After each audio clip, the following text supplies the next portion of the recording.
Bluetooth का जन्मदिन पूरे घर में धूमधाम से मनाया जा रहा था। चारों ओर सजावट, मेहमानों की चहल-पहल और बच्चों की खिलखिलाहट से माहौल में खुशी छाई हुई थी। लेकिन तभी अचानक पूरे घर की लाइट चली गई। हर कोई घबरा गया। इतने खास मौके पर अंधेरा क्यों हो गया? सब लोग एक दूसरे को देखने लगे और फिर बाहर निकलकर जांच करने गए। वहां जाकर पता चला कि यह कोई सामान्य बिजली का फॉल्ट नहीं था, बल्कि बिजली विभाग के लोग खुद कनेक्शन काट कर गए थे। लोगों ने उनसे पूछा तो चौंकाने वाली सच्चाई सामने आई।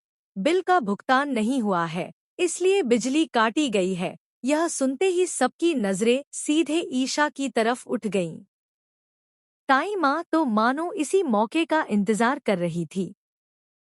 उन्होंने तुरंत तेज आवाज में कहा, देखा, मैंने कहा था ना, यह लड़की घर के कामकाज और जिम्मेदारियों को निभा ही नहीं सकती।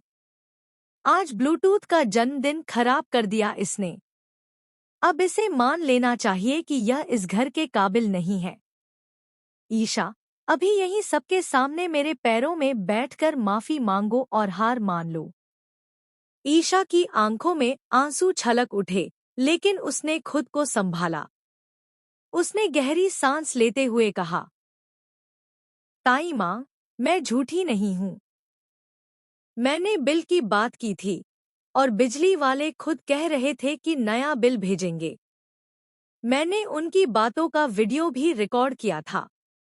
इतना कहते ही ईशा ने सूरज को वह वीडियो दिखाया। वीडियो में साफ साफ सुना जा सकता था कि बिजली विभाग के लोग ईशा से कह रहे हैं, आपको नया बिल मिलेगा, तब तक भुगतान की जरूरत नहीं है। यह देखकर सूरज का चेहरा गुस्से से लाल हो उठा। उसकी आंखों में ऐसी आग जल रही थी कि वहां खड़े हर शख्स ने खामोशी ओढ़ ली। वह तुरंत बाहर गया और बिजली विभाग के उन कर्मचारियों को ढूंढ निकाला। सबके सामने उसने उनसे जवाब मांगा, पर जब उन्होंने गोलमोल बात करनी चाही, तो सूरज का गुस्सा फूट पड़ा। उसने उन पर इतना दबाव डाला, इतना खरी-खोटी सुनाई कि आखिरकार वे हाथ जोड़कर माफी मांगने लगे। डरते डरते उन्होंने कहा, हाँ, गलती हमारी थी। हमने जल्दबाजी में कनेक्शन काट दिया। आपसे कोई बिल नहीं लिया जाएगा, नया बिल सीधे भेजा जाएगा। पूरा घर यह सब देखता रह गया। अब तक जो लोग ईशा को दोष दे रहे थे, वही लोग हैरान खड़े थे। सूरज ने सबके सामने घोषणा की, अब यह बात सबको समझ लेनी चाहिए। ईशा कोई साधारण लड़की नहीं है। यह इस घर की इज्जत है। इसे पढ़ने लिखने का पूरा हक है और इसका सपना है आईएएस बनना।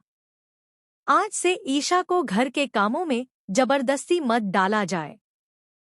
यह चाहे तो करेगी, लेकिन अभी इसकी पढ़ाई सबसे जरूरी है। यही इसका और हमारा सपना है।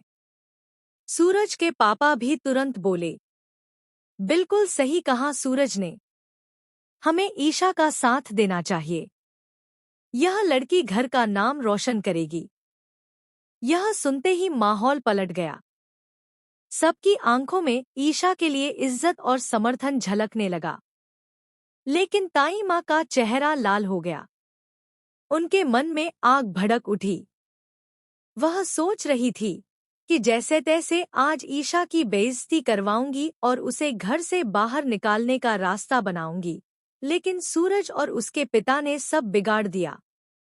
ताई माँ मन ही मन कसम खाने लगी, ठीक है ईशा, आज तू बच गई, लेकिन यह हमेशा नहीं होगा। मैं तुझे इस घर से निकाल कर रहूंगी। तेरा सपना, तेरी जीत, सब चकनाचूर कर दूंगी।